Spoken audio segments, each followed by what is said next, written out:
This is Motorola Razr 40 Ultra, and today I will show how you can set up and use the nearby share feature on this device.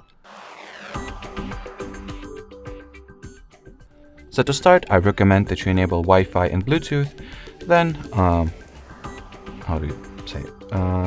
expand the control panel and find the tile that says nearby share. Here it is in my case. Touch and hold at its icon. Once you've made it to the nearby share page, turn the switch off in order to activate this feature. Then you can rename the device if you want to. You can manage the device visibility and change the network type that will be used for the file transfer.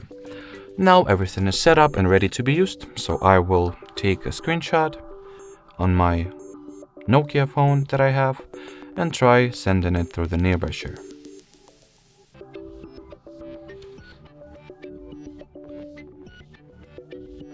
Actually, I have accidentally sent that to other phone, so let me quickly retry.